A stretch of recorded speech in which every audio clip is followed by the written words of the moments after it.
Hello everyone, welcome back to the channel. આજે આપણે ટેક્સેશનમાં જે આપણો મોડ્યુલ નંબર 4 કરતા હતા, goods and service tax GST, એમાં આજે એક બહુ જ ઇમ્પોર્ટન્ટ ટોપિક છે જે છે input tax and input tax credit. Okay, આના રિલેટેડ આ ચેપ્ટરમાં તમને સમ્સ પણ આવશે. એક જ ટાઈપના સમ છે, તો તમને જો કોન્સેપ્ટ બરાબર ક્લિયર થઈ જશે તો તમે આ સમ્સ પણ ઇઝીલી કરી શકશો. First of all, what is the input tax and what is input tax credit?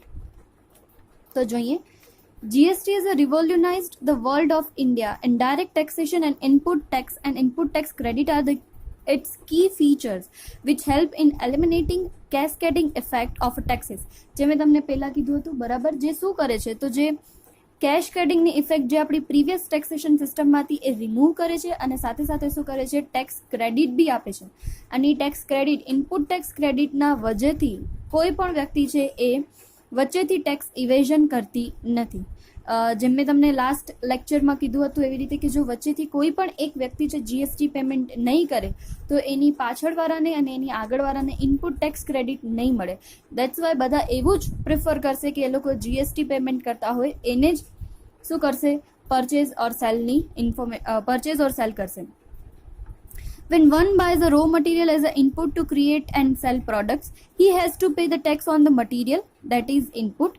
So when one is required to pay tax on the finished goods output, he can reduce the tax that he already paid and how has to just pay the remaining tax liability. મતલબ શું કે છે, એવું સમજાવે છે કે જ્યારે કોઈ એક વ્યક્તિ છે એ જ્યારે વસ્તુ પરચેસ કરે છે ત્યારે એ ઓલરેડી ટેક્સનો પેમેન્ટ કરે છે અને જ્યારે સેલ કરે છે ત્યારે પણ એ શું કરે છે, ટેક્સ પેમેન્ટ કરે છે.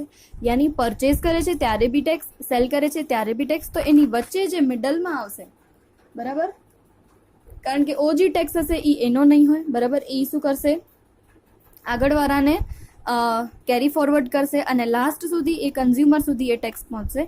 તો એ શું કરશે, જ્યારે પરચેઝ ઉપર ટેક્સ પેમેન્ટ કર્યો હશે એટલો અને સેલ ઉપર પેમેન્ટ કરવાનો હશે એટલો, બંનેની વચ્ચેનો જેટલો ડિફરન્સ હશે એટલી જ લાયબિલિટી એ પે કરશે અને બાકીની એને શું મળી જશે, જે મળે છે એને ટેક્સ ક્રેડિટ કહેવાય છે. આ તમને એક્ઝામ્પલ આપશું તો વધારે ઇઝીલી સમજાઈ જશે, જે તમને નીચે સમજાવ્યું છે.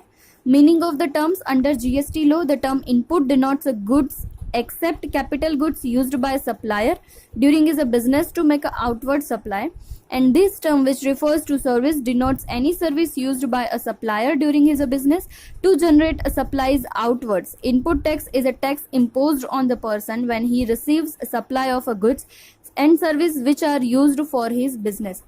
બરાબર, શું કહે છે કે જ્યારે કોઈ પણ ગુડ્સ યા સર્વિસ તમે શું કરો છો, કોઈને સપ્લાય કરો છો બરાબર, કોઈ પાસેથી પરચેસ કરો છો અને પરચેસ કરેલી વસ્તુ સપ્લાય કરો છો બીજી વ્યક્તિને, ત્યારે તમારા અહીંયા કને જે ટેક્સની વાત આવશે એ આવશે ઇનપુટ ટેક્સ અને એના પછી તમને મળશે ઇનપુટ ટેક્સ ક્રેડિટ.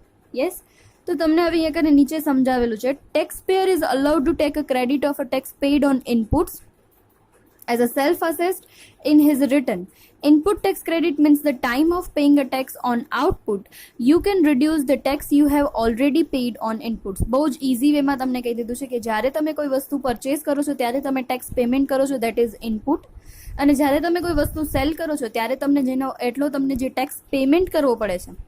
યસ, જો તમે પરચેસ કરો છો તો 100 રૂપીઝનો ટેક્સ પેમેન્ટ કરો છો અને જ્યારે સેલ કરો છો ત્યારે 200નો, તો 200 જે ટેક્સ આવે છે એ ઓલરેડી તમે 100 તો પેમેન્ટ કરી જ દીધો છે, તો વચ્ચેનો જે માર્જિન વધશે 100 એ જ તમે પેમેન્ટ કરશો, યાની બીજો તમને 100 રૂપીઝનો શું મળી જાય છે, ટેક્સ ક્રેડિટ મળી જાય છે.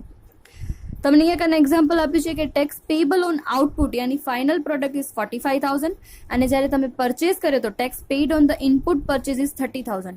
તમે જ્યારે પરચેસ કરો છો ત્યારે તમે ટેક્સ પેમેન્ટ કર્યો છે એ 30,000નો છે અને જ્યારે તમે ટેક્સ મતલબ કે જ્યારે સેલ કરો છો ત્યારે તમારો પેબલ કેટલો થશે, 45,000.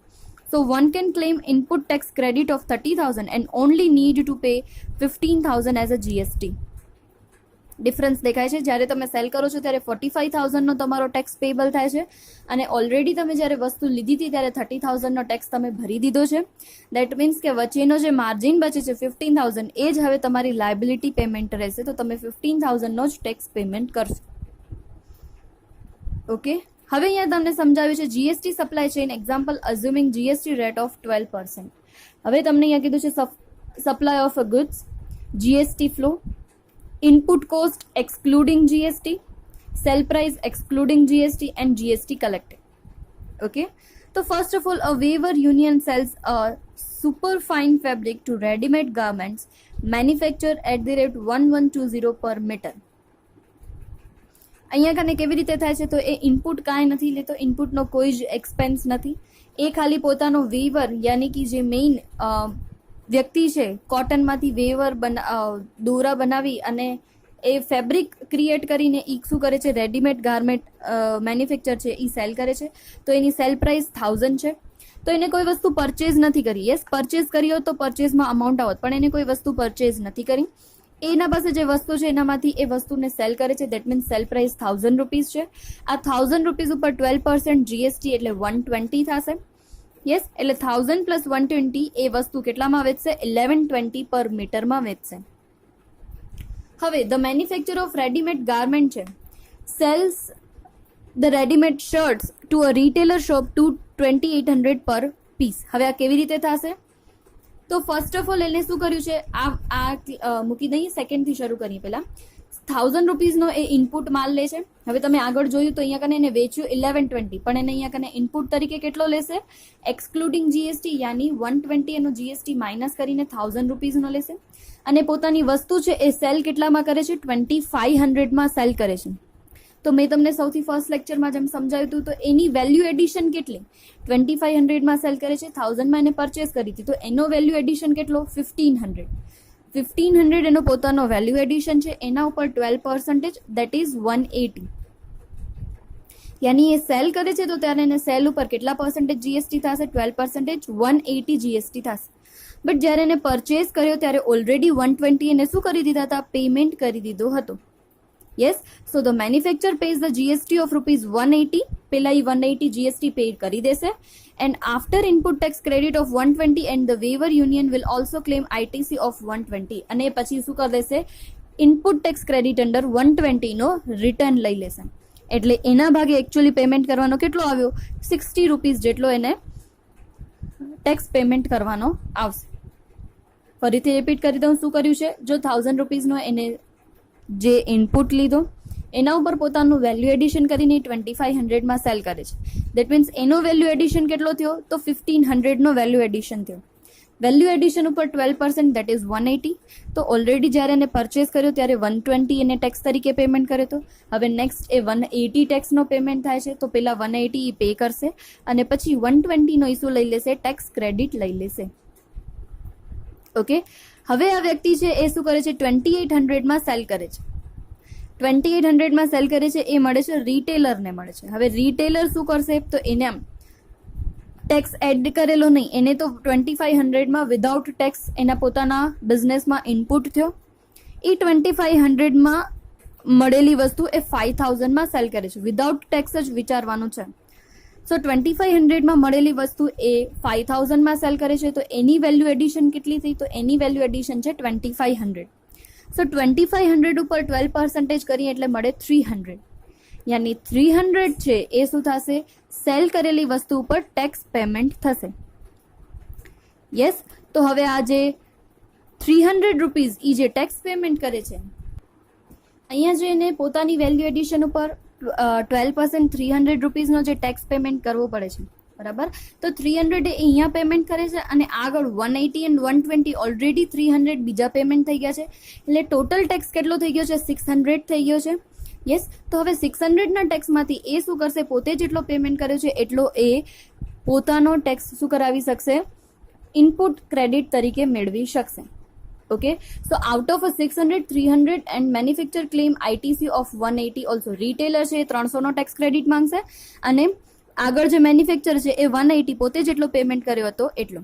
અહીંયા કને તમે જોશો 2800 પ્રાઇસ કેમ થાય છે? તો 2500માં જે સેલ કર્યો હતો એ 120 આગળનો જે ટેક્સ હતો એ અને 180 હમણાંનો ટોટલ 300 એટલે ટોટલ 2800 એ રીતે થાય છે. બરાબર? અહીંયા કને જોશો તો 5600 વસ્તુ તો 5000ની છે પણ 600 એના ઉપર ટેક્સ છે. કઈ રીતે? 300 એને પોતાનો જે પેમેન્ટ કર્યો હતો એ અને બાકીના 300 હતા જે આગળના. આ રીતે એક આખી ચેઇનમાં પ્રોસેસ થશે અને વચ્ચેથી જો કોઈ જીએસટી પેમેન્ટ નહીં કરે તો એને ઇનપુટ ટેક્સ ક્રેડિટ મળશે નહીં. બધાએ ટેક્સ ક્રેડિટ મતલબ કે જીએસટી ભરેલો હોવો જોઈશે તો જ એને શું મળશે? ટેક્સ ક્રેડિટ મળશે. હવે અહીંયા કને 5600 કસ્ટમરને મળે છે. 5600 કસ્ટમર મળી ગયા, કસ્ટમર હવે પોતાના યુઝ માટે કરશે, બરાબર. એટલે ટોટલ જીએસટી કેટલો થયો? 600. કઈ રીતે? ફર્સ્ટ ઓફ ઓલ જ્યારે વેવર છે એ સેલ કરે છે 120 ત્યારે એ પેમેન્ટ કરે છે. પછી મેન્યુફેક્ચર 180 પેમેન્ટ કરે છે, 120 પ્લસ 180 300, અને પછી વચ્ચે જે રિટેલર છે એ 300 પેમેન્ટ કરે છે. એટલે ટોટલ ટેક્સ 600 એ કોના ભાગે આવશે? કસ્ટમરના ભાગે પેમેન્ટ કરવાનું આવશે, બરાબર. અને બાકી બધાને છે ત્યાંથી શું મળતો આવશે? ઇનપુટ ટેક્સ ક્રેડિટ મળતો આવશે. એટલે એ લોકો વચ્ચે વચ્ચે જેટલા પણ પેમેન્ટ કર્યા છે ટેક્સના એ લોકોને શું મળતા આવશે? માઇનસ મળતા આવશે, બરાબર. અહીંયા 180 જે પેમેન્ટ કરે છે, અહીંયા 300 પેમેન્ટ કરે છે, તો એ લોકોને એટલો શું મળી જશે? ઇનપુટ ટેક્સ ક્રેડિટ મળી જશે, બરાબર. તો એક જ આ ડેફિનેશન યાદ રાખશો તો તમને ઇઝીલી યાદ રહી જશે. Tax payer is allowed to take a credit of taxes paid on input. જે ઇનપુટ ઉપર જેટલો ટેક્સ પેમેન્ટ કરે છે એટલો. Self assessed in his return. Input tax credit means at the time of paying tax on output, you can reduce the tax you have already paid on inputs. મતલબ તમને જ્યારે output ઉપર જેટલો payment કરવાનો હોય છે એનામાંથી તમે જેટલો પરચેસ કરતા હો ત્યારે પેમેન્ટ કરી દીધો હોય એટલો પેમેન્ટ તમે શું કરી નાખો છો? માઇનસ કરી નાખો છો. એટલે જે માઇનસ કરો છો એ તમને ઇનપુટ ટેક્સ ક્રેડિટ મળે છે. Now conditions for claiming input tax. કઈ કઈ કન્ડિશન એપ્લિકેબલ હોય તો તમને ઇનપુટ ટેક્સ મળે છે credit? First of all, the claimant must have been registered as a taxable person under GST. A registered હોવો જોઈએ. Goods and service on which a claimant wants to claim ITC should have been used only for business purpose. યાની જે વ્યક્તિ છે, manufacture છે, retailer છે, એ બધા વ્યક્તિ શેના માટે? એઝ અ બિઝનેસ પર્પઝ માટે જ આ યુઝ કરતા હોય. અગર એ પોતાનો પર્સનલ યુઝ કરતા હશે તો એ લોકોને ઇનપુટ ટેક્સ ક્રેડિટ મળશે નહીં, કારણ કે કન્ઝ્યુમર થઈ જાય તો કન્ઝ્યુમરને તો ટેક્સ પેમેન્ટ કરવાનો હોય છે, તો કન્ઝ્યુમરને કોઈ ટેક્સ ક્રેડિટ મળતી નથી. તો અહીંયા ખાસ યાદ રાખવાનું છે. તમને આગળ એક ક્વેશ્ચનમાં આવશે તો તમને યાદ હોવું જોઈએ, જ્યારે તમારી વસ્તુ છે એ બિઝનેસ પર્પઝ માટે હશે તો જ તમને ઇનપુટ ટેક્સ ક્રેડિટ મળશે. ITC can be claimed on taxable and the zero rated supply. યાની બંને વસ્તુ પર જેના પર ટેક્સ લાગે છે એના પર અને જેટલી એક્સપોર્ટની વસ્તુ છે બંને ઉપર ITC આપણે ક્લેમ કરી શકીએ છીએ. ITC યાની input tax credit. If the constitution of registered taxable person changes due to the sale, merger or a transfer of a business, then unused ITC shall be transferred to the sold, merger and the transferred business. યાની કોઈ business ચાલુ હતો અને એ business હવે કોઈ સાથે merge થઈ ગયો છે અથવા સેલ થઈ ગયો છે તો જે ચાલુ બિઝનેસની ઇનપુટ ટેક્સ ક્રેડિટ હતી એ આપણે શું કરી શકીએ? જે સેલ થઈ છે એને ટ્રાન્સફર કરી શકીએ છીએ, અને જે સેલ થયેલી વ્યક્તિ છે જેને પરચેસ કર્યો છે બિઝનેસ એને આ ઇનપુટ ટેક્સ ક્રેડિટનો બેનિફિટ મળે છે. The claimant can get credit of ITC in electronic credit ledger. યાની એના માટે કમ્પલસરી છે ICL, ઇલેક્ટ્રોનિક ક્રેડિટ લેજર. જે આ બધી વસ્તુ શું થાય છે? ઓનલાઈન જ થાય છે, બરાબર. તો ઇલેક્ટ્રોનિક ક્રેડિટ લેજરમાં જ આ બધા ઇનપુટ ટેક્સ ક્રેડિટની વાત થશે. To claim ITC supporting documents like a tax invoice, debit note, supplementary invoice etcetera must be presented.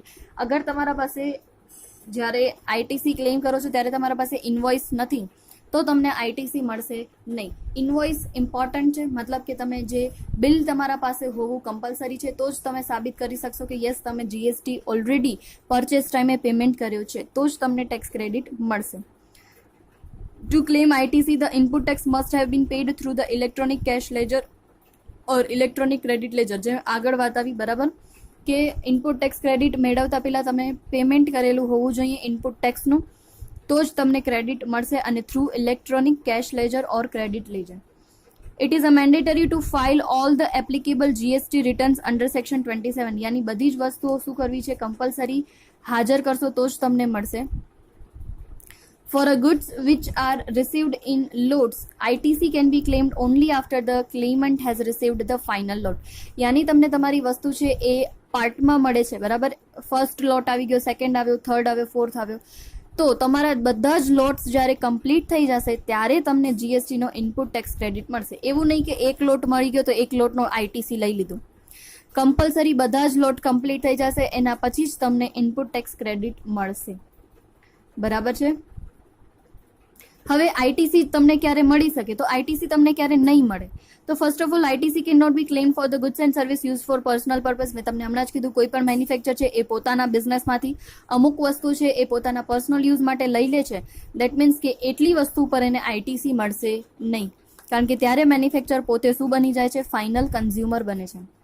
If one has acquired goods and service under a contract which result into contraction of immovable property other than plant and machinery, यानी कोई पण एवी goods and સર્વિસમાં contract કરે છે કે જે immovable property છે, plant અને મશીનરી સિવાયની, તો એવી ઇમૂવેબલ પ્રોપર્ટી ઉપર પણ ઇનપુટ ટેક્સ ક્રેડિટ નહીં મળે.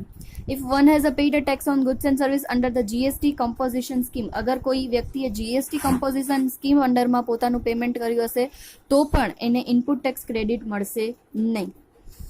If goods and services have been used to build immovable property other than plant and machinery and such a property is not transferred. Okay, એવી કોઈ પણ વસ્તુ બનાવે છે જે ઇમૂવેબલ છે, પ્લાન્ટ અને મશીનરી સિવાયની, અને એ ટ્રાન્સફર નથી કરતા તો પણ એને આઈટીસી મળશે નહીં. આમ પણ ઇમૂવેબલ પ્રોપર્ટી ઉપર એમને મળતો નથી. Such a goods and services which have been used by employees for their personal consumption, અગર કોઈ પણ એમ્પ્લોય છે પોતાના પર્સનલ પર્પઝ માટે યુઝ કરે છે તો એ પર્સનલ પર્પઝ માટે જ્યારે પણ યુઝ થશે ત્યારે જીએસટીનો ઇનપુટ ટેક્સ ક્રેડિટ મળશે નહીં. If depreciation has been claimed on the cost of capital goods, then they are not eligible for input tax credit. यानी તમે કોઈ પણ કેપિટલ ગુડ્સ ઉપર ડેપ્રિશિએશન કાઉન્ટ કરો છો, यानी એ તમારી પોતાની છે, બરાબર, તમે એનો પર્સનલ યુઝ કરો છો, વેચવા માટે યુઝ કરતા નથી, તો તમને ઇનપુટ ટેક્સ ક્રેડિટ મળશે નહીં. ઓકે, તો આ જે છે એ છે ઇનપુટ ટેક્સ ક્રેડિટ ક્યારે એપ્લિકેબલ થશે અને ક્યારે એપ્લિકેબલ નહીં થાય. એના પછી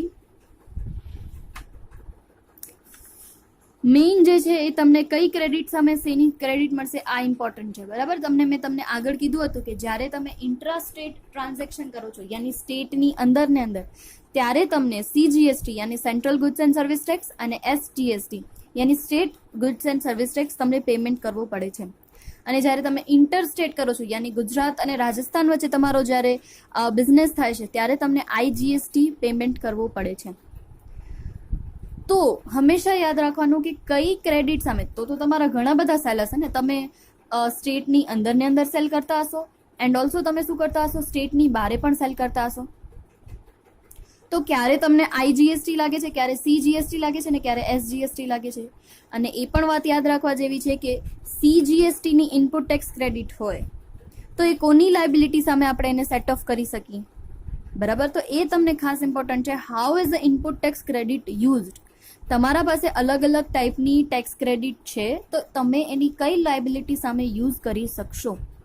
તમને ફર્સ્ટ ઓફ ઓલ કીધું છે આઈજીએસટીની ઇનપુટ ક્રેડિટ છે તમારા પાસે આઈજીએસટીની ઇનપુટ ક્રેડિટ હોય તો એને તમે કઈ લાયબિલિટી સામે સેટ ઓફ કરી શકો. તો પહેલા તો આઈજીએસટીની જ લાયબિલિટી હોવી જોઈએ, એ સેટ ઓફ કરવાની. ફોર એન એક્ઝામ્પલ, તમારા પાસે ઇનપુટ ટેક્સ ક્રેડિટ પડી છે આઈજીએસટીની, ઇન્ટિગ્રેટેડ ગુડ્સ એન્ડ સર્વિસ ટેક્સની તમારા પાસે ક્રેડિટ છે. કેટલી ક્રેડિટ છે? ₹1 લાખની છે. અને તમારી આઈજીએસટીની આ વખતે લાયબિલિટી થાય છે 50,000ની, સીજીએસટીની લાયબિલિટી થાય છે 30,000ની અને એસજીએસટીની લાયબિલિટી થાય છે 10,000ની. તો પહેલાં તમારા પાસે જેટલો ઇનપુટ ક્રેડિટ હશે આઈજીએસટીનો, એમાંથી તમે પહેલાં આઈજીએસટીની જ લાયબિલિટી પેમેન્ટ કરશો, એટલે આઈજીએસટીનો ફંડ પહેલાં આઈજીએસટી સામે યુઝ થશે. પછી અગર જો અમાઉન્ટ બચે છે તો સીજીએસટીમાં યુઝ થશે, અને પછી જો અમાઉન્ટ બચે છે તો એસજીએસટીમાં યુઝ થશે. એવી રીતે તમારા પાસે સીજીએસટીની ક્રેડિટ ઇનપુટ પડી છે તો તમે પહેલાં સીજીએસટીની લાયબિલિટી કરશો, અને સીજીએસટી થઈ જશે પછી વધશે તો આઈજીએસટી. સીજીએસટી છે એ એસજીએસટીની લાયબિલિટી પેમેન્ટ કરવા માટે યુઝ થઈ શકશે નહીં.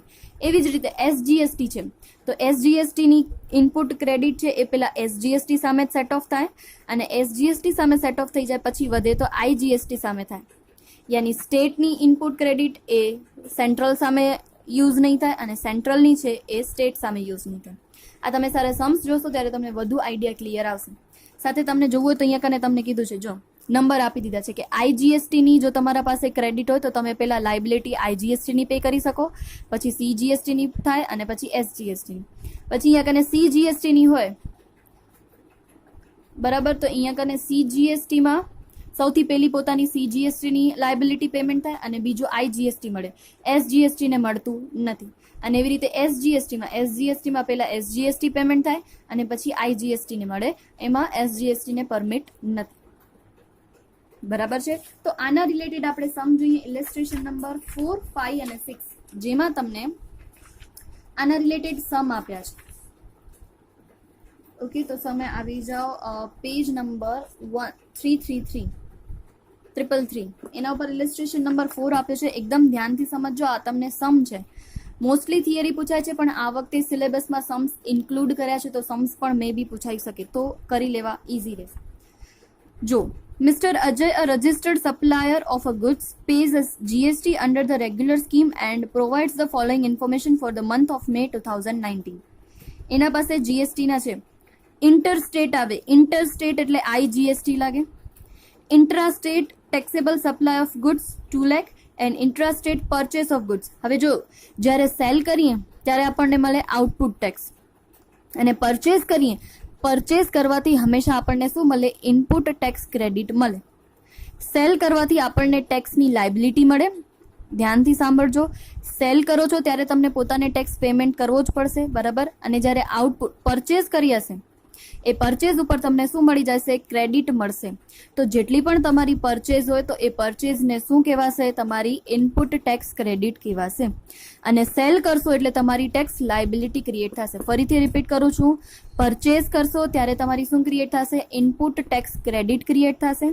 અને જ્યારે તમે સેલ કરશો ત્યારે તમારી ટેક્સ લાયબિલિટી ક્રિએટ થશે, બરાબર. તો જ્યારે તમે સપ્લાય એટલે સેલ કર્યો છે 2 લાખનો અને પરચેસ કર્યો છે 5 લાખનો, બરાબર.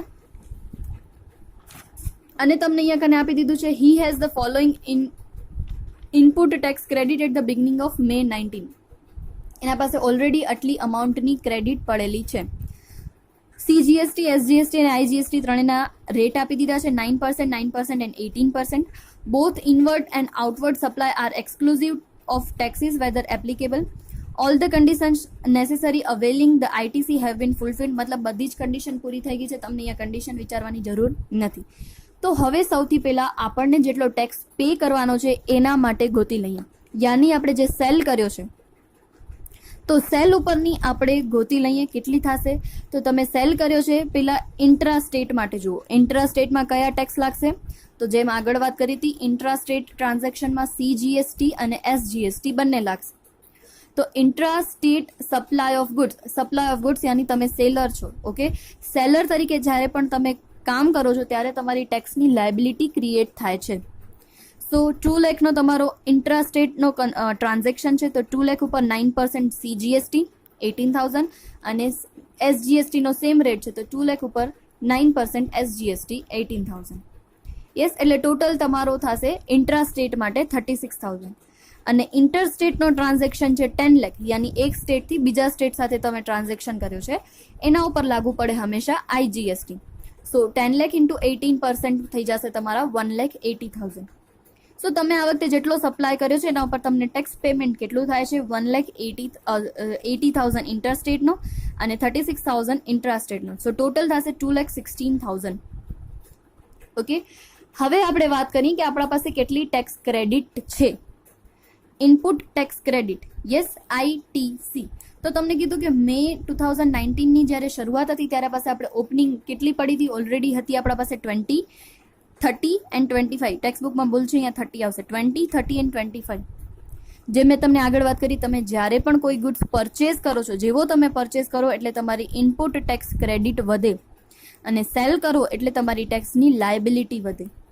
યસ, તો જ્યારે તમારા પાસે ઓપનિંગ ટેક્સ ક્રેડિટ પડી છે એનામાં તમે આ વખતે પરચેસ કર્યો ઇન્ટ્રાસ્ટેટનો, તો તમારી ઇનપુટ ટેક્સ ક્રેડિટ વધશે. ઇન્ટ્રાવર્ડ આવે એટલે SGST ને CGST જ લાગુ પડે. સો 5 લાખ ઉપર 9% 45,000 અને SGSTમાં પણ 45,000.